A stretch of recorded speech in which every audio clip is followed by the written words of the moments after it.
recorded in 2 locations. So we did the drums and some of the vocals in Mallorca, in Spain.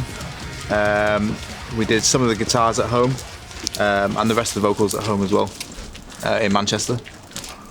We worked with Nico Benenato, who's a producer, Italian producer, who's based in Mallorca. But for mixing the album, we worked with longtime producer of ours, Christian Donaldson, who's based in Canada. We've worked with Christian for how many years now? Since 2013? 2013. Yeah. So he really understands our style, our sound. He's basically synonymous with us now, like our mix. Like it's like a team now, isn't it? We work together. Yeah. Same with Nico. Nico's worked with us for the last 3 albums now. So we've got quite a tight-knit family that we work with now. I mean, Christian's a guitar player in Cryptops as well, so for me, it takes him no time at all to get the tones and stuff that I like, and obviously working with so many releases at this point, every time I come to a new release, I barely have to give him any things to change and stuff like that, because he just knows the sound so well. Yeah, he always gets like the biggest sound possible, like that stays within, true to our sound and our style. But we don't even need to ask him to do anything anymore. We literally just give him the stems and he just sends it back and we're like, yeah, it's pretty close. Yeah. So it's easy. If anything, he's the one who delays getting a final mix through, because Yeah.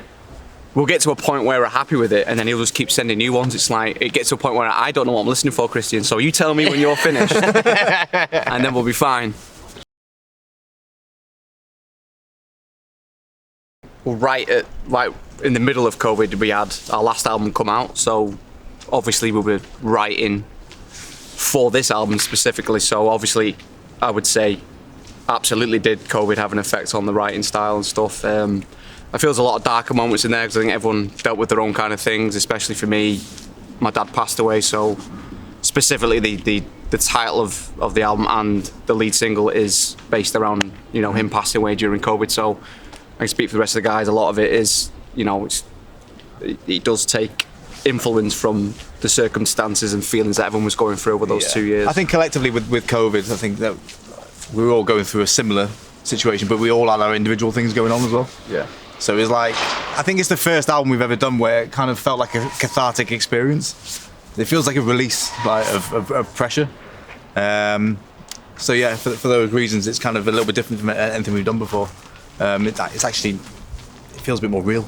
Yeah, it's like all the lyrics are coming from a real place. Like it deals with, well, everything that everybody, all the stuff that everybody deals with, like love, loss, like pain, jubilation, like everything. It's an aggressive sounding album. It's heavy, it's brutal, but it's dark and it's full of emotion as well. I'd say it's a very emotional album. Yeah. I think you can feel that when you listen to it. Like you can really feel like where we're coming from.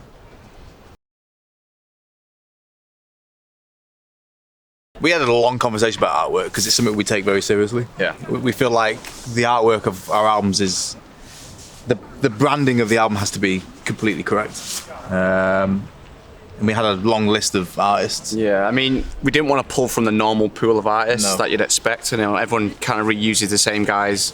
There's like periods of time where you'll see that guy's artwork over and over again. We're like, we needed to, you fucker.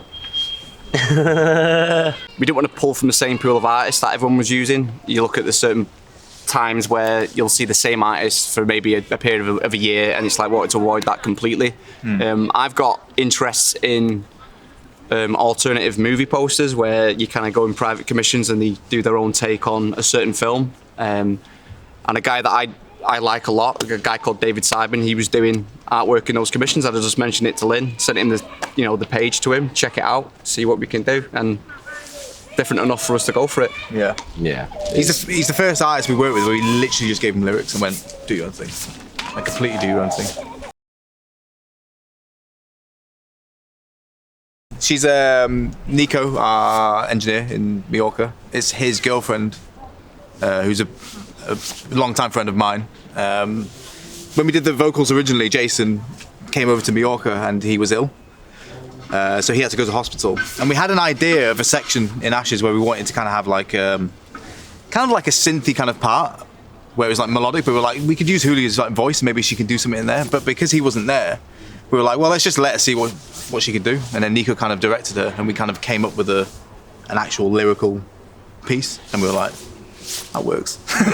So we kind of just left it in there. It's like totally unlike anything that we've ever done before as well, which is why I like it so much. But it wasn't like, right, we're gonna stick a female vocal. Yeah. There. It wasn't like that. It was kind of a natural progression. We were like, okay, this kind of sounds cool. Just kind of happened in the studio, didn't it? Yeah. It sounded so cool, and so like out of our wheelhouse, we were just like, yeah, absolutely, let's go. So yeah, I came back from the hospital, and then I heard it, and I was like, this is amazing.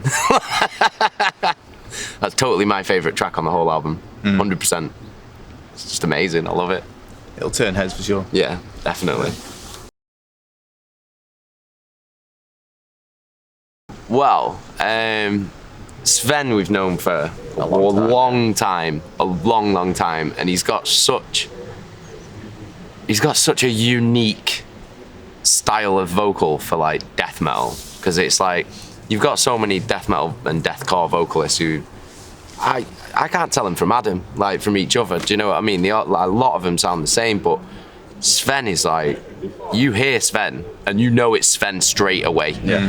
And we've always wanted to have him on a track, and we asked him, and he was well up for it. But the way that we do our guest vocals is like, I feel like a lot of bands, when they get a guest vocalist, they don't utilize them properly. They'll have them on for like a verse, and that'll be it. And to me, that always sounds weird, because it sounds like, oh, you've just stuck them in just to have them. Whereas when we get a guest vocalist, they're on the whole song. Like, so there's loads of bits where it's just call and response, like dead fast between me and Sven, and it just sounds savage. Like, I love it. Like, he's there from the start to the end. And it's amazing. And it's weird because we chose a song that's not a typically aborted sounding song. It's like it's a really mid-paced song for us, with no blast beats. So we're so it sounds a bit more unique in that way. But yeah, he nailed it. He nailed it. He did exactly what we were hoping he was going to do. And then Matt messaged. Well, when we did the lockdown video for Dead Seraphic, we just asked a lot of people that we know or have contacts for just to do a little video for us. And I just thought I'll give it a go.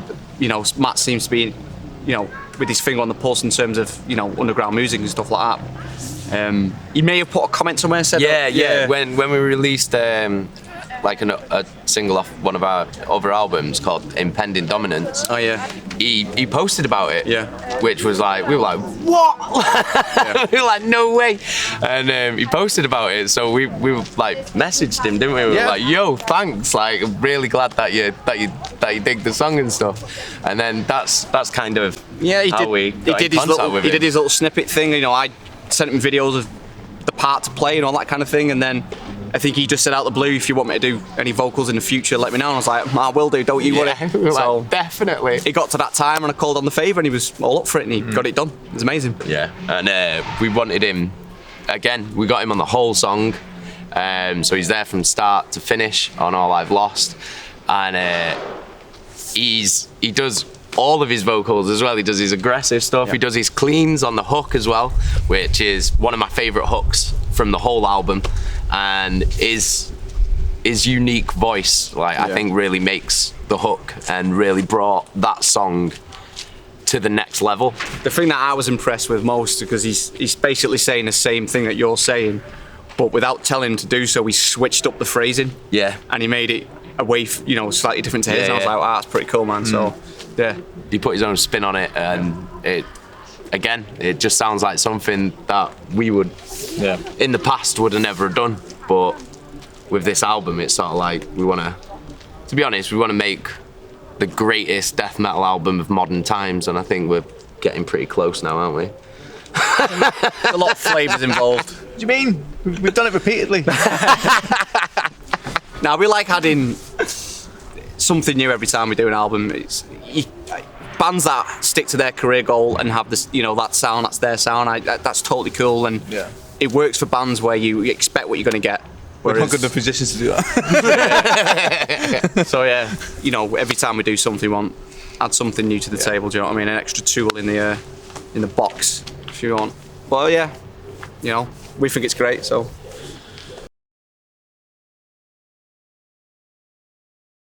I would say it's like what we were talking about before. It's like it's such a real album.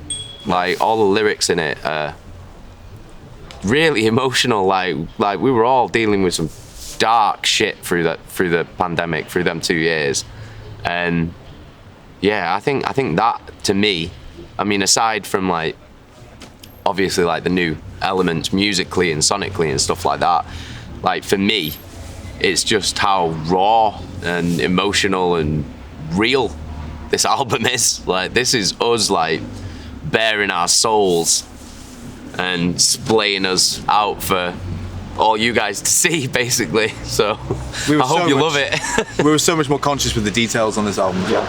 Like every little detail we went through over and over and over until it was like absolutely how we wanted it. Which in the past we've not really done. We've sometimes been, okay, that section's fine, yeah, let's leave it. But because we had the 2 years to write the album through the pandemic, it was like we had time on our side to just go over and over and over, and we, nailed it. Nailed it. Yeah, exactly.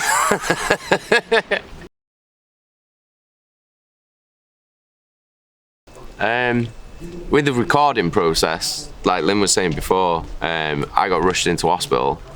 Was it like after the first day of recording? You did 1 day of tracking. Didn't you? 1 day of tracking, and yeah, and then I got rushed into hospital. So that was a rough week. So they not were even like, just that though. I want to point out as well that obviously because he was in Spain and we were in the UK, we couldn't actually get in the studio. In the same room. We weren't in the studio together. So Yeah. I tracked guitars with our ex-guitar player just at my house on my own. Then we tried to, he did the drums on his own with Nico. Yeah. And then once we were allowed to open the, the borders and Tried stuff. to get him over, tried to then get he him was over, ill. then he was ill. So that didn't work. So then we had to. Actually, you're right. It's the first time we've ever done we've not been in the same room. Yeah. yeah. So that was weird. That's probably why it's so good. Yeah. But yeah, when we came back from the studio, what was it? I had like 2 weeks, didn't I, to like recuperate, and then me and Nico recorded the vocals with him being remotely, in, remotely. So he was like using TeamViewer, was it? Yeah, he was TeamViewering like on my computer at home in my home studio, and he's controlling my computer and talking to me through my headset while I'm recording into the microphone. It was weird. It was really weird. I was supervising. You didn't know that. Oh, were you there? Oh, I was there, yeah. Ah! Yeah, sometimes I could hear you playing drums in the background. Noisy bastard. I was like, tell him to shut up. Trying to create art here.